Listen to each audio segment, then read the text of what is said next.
नमस्कार, मैं प्रिया। आज है 1 अक्टूबर। चले जानते हैं बिहार की 25 बड़ी खबरों को। अनलॉक 5 की गाइडलाइन का हुआ ऐलान। केंद्र सरकार ने बुधवार को अनलॉक 5 के लिए गाइडलाइन जारी कर दी। अनलॉक 5 की शुरुआत आज से होगी। इसके तहत सरकार ने cinema hall, entertainment park, swimming pool को 15 अक्टूबर से खोलने की अनुमति दे दी है। साथ ही सभी स्कूल, कोचिंग भी 15 अक्टूबर से खुलने की संभावना जताई गई है। हालांकि इससे पहले सरकार ने 1 सितंबर को शुरू हुए अनलॉक 4 में मार्च महीने से लगे लॉकडाउन के बाद पहली बार मेट्रो सेवाओं को फिर से शुरू करने की इजाजत दी थी। विशेष गाइडलाइन के बाद 7 सितंबर से मेट्रो की सेवाओं को शुरू कर दिया गया था। वहीं कक्षा 9 से लेकर के 12वीं तक के स्कूल को आंशिक रूप से फिर से खोला गया था। 21 सितंबर से 100 व्यक्तियों की अधिकतम सीमा के साथ सामाजिक और राजनीतिक धार्मिक कार्यक्रम की अनुमति भी दे दी गई थी। मुख्यमंत्री नीतीश कुमार ने सुशांत सिंह राजपूत के पिता से की मुलाकात। बिहार में विधानसभा चुनाव के ऐलान के बाद मुख्यमंत्री नीतीश कुमार से मिलने सुशांत सिंह राजपूत के पिता के सिंह पटना के सीएम आवास पहुंचे थे। के सिंह के साथ हरियाणा कैडर के आईपीएस अफसर और सुशांत के बहनोई ओपी सिंह और सुशांत की बहन मीतू भी मौजूद थी। सभी ने मुख्यमंत्री आवास में तकरीबन 1 घंटे से ज्यादा वक्त बिताया। सुशांत के पिता और नीतीश कुमार के बीच सुशांत को लेकर और उसकी यादों के अलावा मामले पर भी चर्चा की गई। नीतीश कुमार ने कहा कि मेरा पुलिस अधिकारी क्वारंटाइन था, तब मुझे लगा कि कुछ गड़बड़ है। मुंबई सरकार भी लगातार निशाना साध रही थी, इसलिए मैंने सीबीआई जांच का आदेश तुरंत दे दिया था। बिहार विधानसभा चुनाव के लिए भाजपा के प्रभारी होंगे देवेंद्र फडणवीस। बिहार विधानसभा चुनाव 2020 के लिए भारतीय जनता पार्टी ने महाराष्ट्र के पूर्व मुख्यमंत्री देवेंद्र फडणवीस को पार्टी का चुनाव प्रभारी नियुक्त कर दिया है। भाजपा के राष्ट्रीय महासचिव एवं मुख्यालय प्रभारी अरुण सिंह की तरफ से जारी एक पत्र में कहा गया है कि भाजपा के राष्ट्रीय अध्यक्ष जेपी नड्डा ने देवेंद्र फडणवीस को आगामी बिहार विधानसभा चुनाव हेतु चुनाव प्रभारी नियुक्त किया है। यह नियुक्ति तत्काल प्रभाव से लागू होगी। बिहार विधानसभा चुनाव के लिए देवेंद्र फडणवीस को भाजपा का प्रभारी बनाए जाने की चर्चा हालांकि पहले से ही चल रही थी, मगर बुधवार को इस संबंध में आधिकारिक घोषणा जारी कर दी गई। बाबरी विध्वंस मामले में सीबीआई कोर्ट की तरफ से जारी फैसले पर उप मुख्यमंत्री सुशील कुमार मोदी ने किया स्वागत। बिहार के उप मुख्यमंत्री सुशील कुमार मोदी ने बाबरी विध्वंस मामले में लखनऊ की सीबीआई कोर्ट के फैसले का स्वागत किया है। उन्होंने कहा कि इस मामले में चश्मदीद गवाह रहा हूं मैं। वहां पर जो मंच बना था उसका मैं संचालन कर रहा था। यह कोई पूर्व सुनियोजित षड्यंत्र नहीं था। वहां पर उपस्थित जो भी लोग थे उन्हें आवेश में आकर उन्होंने पूरी घटना को अंजाम दिया था। मोदी के अनुसार मंच पर से आडवाणी जी सहित अन्य नेताओं ने रोकने का काफी प्रयास किया, मगर लोग उन्मादी थे। आपको बता दें, सीबीआई कोर्ट ने बीते दिन लाल कृष्ण अडवाणी, मुरली मनोहर जोशी, कल्याण सिंह, उमा भारती, सतीश प्रधान को बरी कर दिया है। फणीश्वर नाथ रेणु के घर से कई सामान हुए गायब। कदमकुआ थाना क्षेत्र के राजेंद्र नगर स्थित प्रख्यात लेखक फणीश्वर नाथ रेणु के घर से कई सामान गायब हुए हैं। सबसे बड़ी बात यह है कि सामान लेने वालों ने रेणु के कई महत्वपूर्ण कृति की मूल प्रति भी उड़ा ली है। पुलिस मौके पर पहुंची मामले की जांच में जुट गई है। मिली जानकारी के अनुसार लेखक फणीश्वर नाथ रेणु के बेटे पदम पराग रेणु के राजेंद्र नगर स्थित आवास पर कुछ लोगों ने घुसकर मामले को अंजाम दिया है। बताया जा रहा है कि उनका घर बंद था, घर का दरवाजा तोड़कर इसे अंजाम दिया गया है। इस दौरान घर में घुसे लोगों ने रेणु की कई कृतियों की मूल प्रति के साथ लाखों रुपए की संपत्ति अपने साथ उड़ा ली। बिहार में कोविड-19 प्रभावितों की संख्या पहुंची 1,82,000 के पार। स्वास्थ्य विभाग की तरफ से साझा की गई जानकारी के अनुसार बीते पिछले 24 घंटे में 1435 नए मरीजों की पुष्टि की गई है, जिसके बाद प्रभावितों की संख्या बढ़कर 1,82,906 पर पहुंच गई। अगर हम प्रभावित जिलों की बात करें तो अररिया में 43, अरवल में 9, औरंगाबाद में 16, बांका में 42, बेगूसराय में 21, भागलपुर में 44, भोजपुर में 5, बक्सर में 20, दरभंगा में 16, पूर्वी चंपारण में 35, गया में 67, गोपालगंज में 43, जमुई में 42, जहानाबाद में 17, कैमूर में 13, कटिहार में 45, खगड़िया में 3, किशनगंज में 39, लखीसराय में 43, मधेपुरा में 67, मधुबनी में 52, मुंगेर में 32, मुजफ्फरपुर में 62, नालंदा में 57, रोहतास में 19, नवादा में 9, पटना में 225, पूर्णिया में 118, सहरसा में 7, समस्तीपुर में 23, सारण में 19, शेखपुरा में 21, शिवहर में 4, सीतामढ़ी में 27, सिवान में 17, सुपौल में 36, वैशाली में 33, पश्चिम चंपारण में 33। वहीं दूसरी तरफ ठीक होने वालों की संख्या में भी लगातार बढ़ोतरी देखी गई है। स्वास्थ्य विभाग की तरफ से साझा की गई जानकारी के अनुसार कुल मिलाकर 1,69,625 मरीज ठीक हो चुके हैं। वहीं 904 लोगों की जान जा चुकी है। चुनाव आयोग के पहले दिन की मीटिंग हुई संपन्न। बिहार विधानसभा चुनाव भारत निर्वाचन आयोग की टीम राज्य के दौरे पर बुधवार को आयोग की टीम ने सभी राजनीतिक दलों के प्रतिनिधियों के साथ बैठक की और मीटिंग में सभी राजनीतिक दलों की राय भी जानी। इस बैठक में सभी राजनीतिक दलों ने चुनाव आयोग को अपना सुझाव दिया। जदयू की तरफ से बड़े नेता अशोक चौधरी ने कहा कि चुनाव आयोग बुजुर्गों से खुद 3 दिन पहले फॉर्म भरवाए ताकि ज्यादा से ज्यादा बुजुर्ग वोट दे सके। रालोसपा की तरफ से कहा गया है कि जो भी कमजोर वर्ग के वोटर है उन्हें किसी भी प्रकार की परेशानी ना हो, इस बात का ध्यान रखा जाए। इसके साथ ही राजद की तरफ से नेता मनोज झा और चितरंजन भवन ने साफ तौर पर कहा है कि जितने भी अधिकारी हैं उन पर नजर रखी जाए, क्योंकि कई अफसरों का नाता सीधे जदयू के बड़े नेताओं से है। ऐसे में उन पर नजर बनाना जरूरी है। दोबारा बांध टूटने से गोपालगंज में आई बाढ़। गोपालगंज में दोबारा आई बाढ़ से प्रभावितों की मुश्किलें बढ़ती जा रही है। सारण मुख्य तटबंध के टूटने के कारण बैकुंठपुर, बरौली और प्रखंड के कई गांव में बाढ़ का पानी घुस चुका है। कल के मुख्य सड़क साथ साथ पानी के तेज बहाव से टूट गए हैं। सड़क के टूटने और पानी के तेज बहाव से जहां आवागमन ठप हो गया है, वहीं बाढ़ का पानी सैकड़ों घरों में प्रवेश कर गया है। बाढ़ से सबसे ज्यादा तबाही बैकुंठपुर, बरौली प्रखंड में हुई है। इस प्रखंड में कई पंचायत पूरी तरह से बाढ़ से प्रभावित है और बाढ़ का पानी पूरे इलाके में फैल चुका है। आज बिहारी पहचान में हम बात करेंगे रामचतुर मलिक की।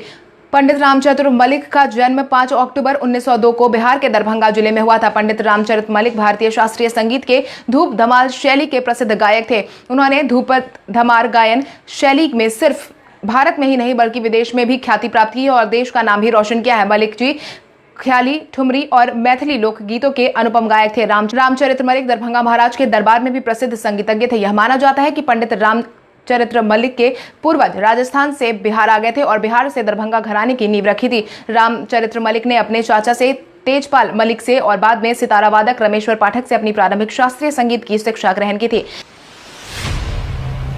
इंटर पास करने पर 25 और ग्रेजुएशन करने पर 50,000 देगी नीतीश सरकार। सरकारी स्कूल कॉलेज में पढ़ने वाले छात्राओं के लिए जनता दल यूनाइटेड की तरफ से बड़ा ऐलान किया गया है, जिसके तहत चुनाव में 7 निश्चय पार्ट 2 का लक्ष्य रखकर चलने वाली नीतीश कुमार की पार्टी की तरफ से सक्षम बिहार, स्वावलंबी बिहार का बड़ा लक्ष्य रखा गया है, जिसके तहत इंटरमीडिएट और स्नातक पास करने वाले छात्राओं के लिए मुख्यमंत्री बालिका प्रोत्साहन योजना में राशि को बढ़ाने का ऐलान किया गया है। वहीं नीतीश कुमार की वापसी के बाद सरकारी स्कूल कॉलेज में पढ़ने वाली छात्राओं को इंटर पास करने पर 25,000 और ग्रेजुएशन पास करने पर 50,000 की सहायता राशि आगे की पढ़ाई जारी रखने के लिए दी जाएगी।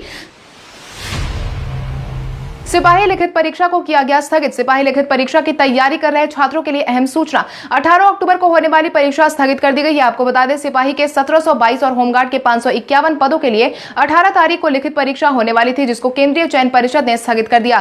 केंद्रीय चयन परिषद की तरफ से कोई नई तारीख जारी नहीं की गई है। ऐसे में सिपाही परीक्षा की तैयारी कर रहे छात्रों को अगले आदेश तक डेट का इंतजार करना होगा।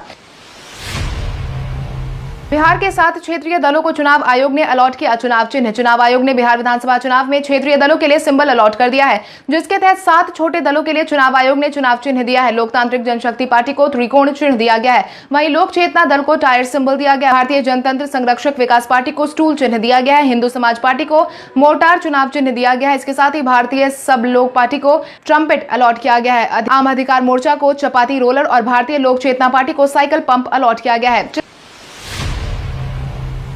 चुनाव आयोग के सामने राजद ने रखी बड़ी मांग। बिहार दौरे पर आए निर्वाचन आयोग की टीम के सामने राष्ट्रीय जनता दल ने इसी दौरान बीते दिन एक बड़ी मांग रख दी है। विधानसभा चुनाव की तैयारियों की समीक्षा बैठक में राजद की तरफ से 19 सूत्री मांग पत्र चुनाव आयोग को सौंप दिया गया है, जिसमें चुनाव आयोग को मतदाताओं का बीमा कराने, इसके अलावा मतदान के दौरान अगर कोई भी व्यक्ति कोविड-19 से प्रभावित हो जाए तो सरकार उसके इलाज की व्यवस्था करने की बात कही है। साथ ही मतदान पर्ची के साथ साथ सभी मतदाताओं को मास्क भी वितरित कराया जाए। साथ ही इस मांग में दलित महादलित को लेकर भी राजद की तरफ से बड़े मांग रखे गए हैं। राजद ने कहा है कि SC ST और कमजोर वर्ग के मतदाताओं का मतदान सुनिश्चित किया जाए। अगर इसकी संख्या कम होगी तो इसके लिए सरकार अलग से मैदान केंद्र बनवाए।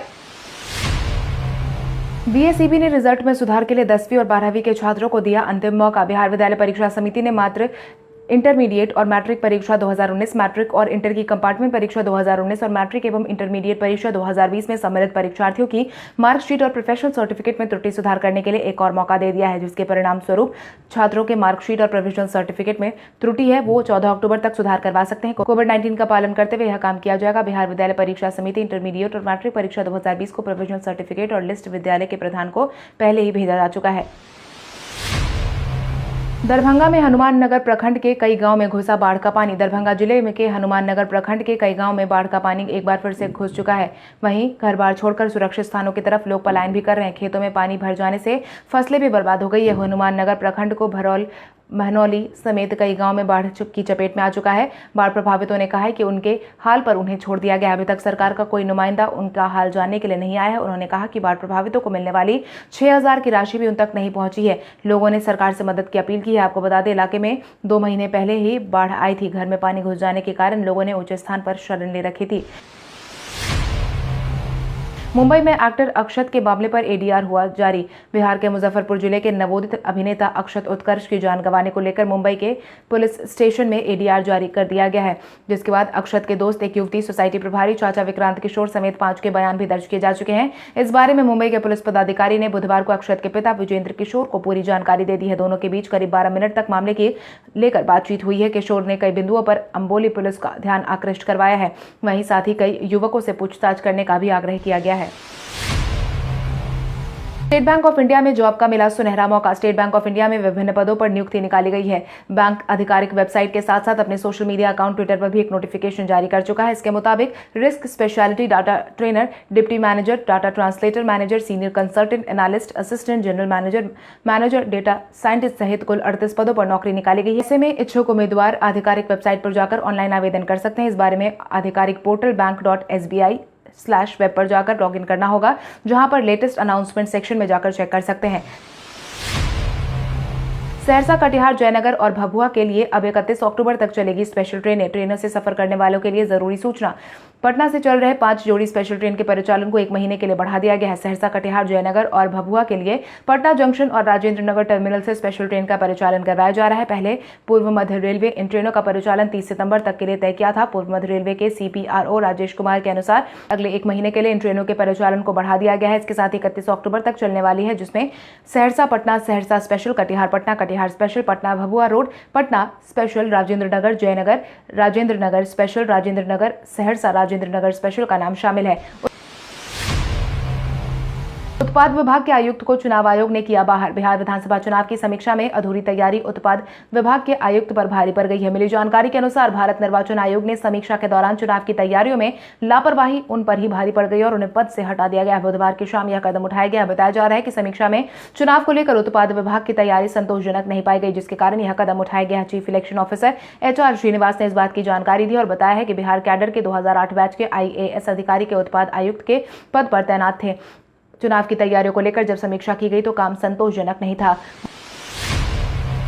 भाकपा माले अकेले उतरेगी विधानसभा के चुनावी मैदान में। भाकपा माले अकेले ही चुनावी मैदान में उतरने वाली है। उसके बाद बीते दिन अपने पहले प्रत्याशियों की सूची जारी कर भाकपा माले ने साफ कर दिया है कि इस बार अकेले मैदान में उतरेगी। विधानसभा चुनाव 2020 के लिए राज्य के कुल मिलाकर 30 विधानसभा क्षेत्रों के नाम समेत अपनी सीटों की पहली सूची जारी कर दी गई है। भाकपा माले राज्य सचिव कुणाल ने कहा है कि विधानसभा चुनाव में सीटों के तालमेल को लेकर भाकपा माले और राष्ट्रीय जनता दल के बीच राज्य स्तर पर कई राउंड की बातचीत चली। उन्होंने बताया कि हमने अपनी सीटों की संख्या घटाकर 30 कर ली थी।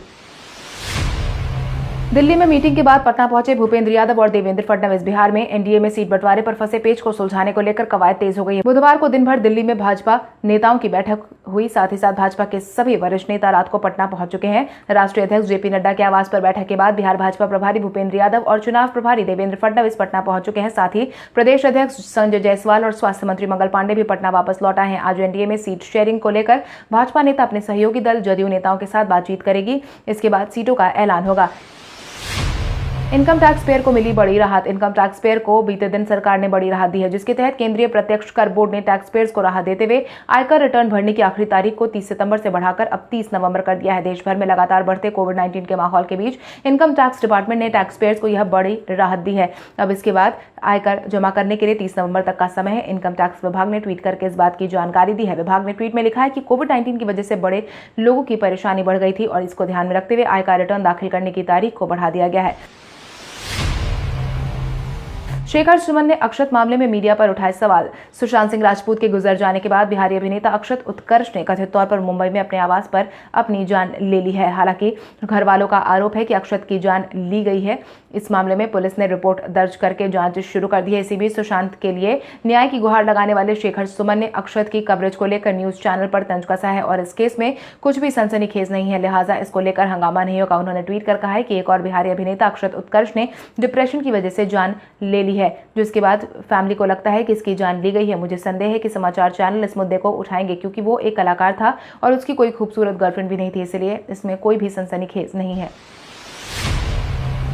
व्हाट्सएप पर ब्लॉक होने पर भी कर सकते हैं मैसेज। अगर आपको किसी ने व्हाट्सएप पर ब्लॉक कर दिया है तो परेशान होने की जरूरत नहीं है। हम आपको आज एक ऐसा तरीका बताने वाले हैं जिसके माध्यम से आप उस यूजर को मैसेज कर सकेंगे जिसने आपको ब्लॉक किया है। व्हाट्सएप पर ब्लॉक करने वाले उपभोक्ताओं को मैसेज भेजने के लिए आपको अपने किसी कॉमन दोस्त या परिवार के मेंबर की मदद लेनी होगी। आपको अपने कॉमन मित्र अथवा परिवार के मेंबर से एक व्हाट्सएप ग्रुप बनाने के लिए कहना होगा, जिसमें वो स्वयं के साथ साथ आपको और उस उपभोक्ता को ऐड करेगा जिसने आपको ब्लॉक किया है। जिसके बाद आपका कॉमन मित्र या परिवार का मेंबर ग्रुप को छोड़ देगा। इसके बाद इस ग्रुप में आप और वो उपभोक्ता रह जाएंगे जिसने आपको ब्लॉक कर दिया है, और आप इस ग्रुप में संदेश भेजकर ब्लॉक करने वाले मित्र अथवा परिवार के मेंबर से बात कर सकते हैं।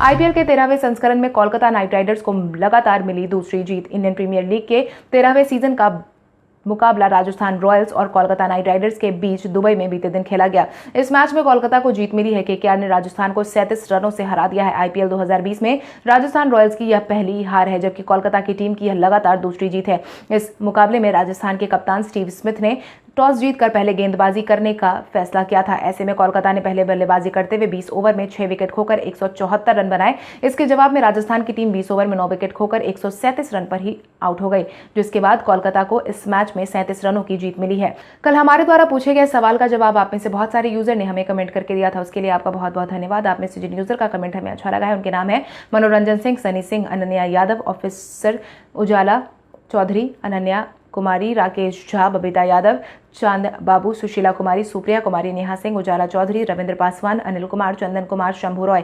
इसके अलावा हमारी टीम को और भी लोगों के जवाब अच्छे लगे, मगर समय के अभाव के कारण हम उनका नाम नहीं ले पाए। लेकिन आप हमारे सवालों का जवाब देते रहे, हम कल आपका नाम लेने की पूरी कोशिश करेंगे। तो चलिए बढ़ते हैं आज के सवाल की ओर। आज का सवाल कुछ इस प्रकार है, आपके अनुसार अनलॉक 5 में मेरी छूट से आप कितने संतुष्ट हैं? अपने जवाब हमें कमेंट करके जरूर बताएं। इसके साथ ही आज के लिए बस इतना ही। अगर आप ये वीडियो हमारे यूट्यूब पर देख रहे हैं तो हमारे चैनल को सब्सक्राइब करें और बेल आइकन दबाना ना भूलें। और अगर आप ये वीडियो हमारा फेसबुक पर देख रहे हैं तो इस वीडियो को लाइक करें और ज्यादा से ज्यादा शेयर करें। धन्यवाद।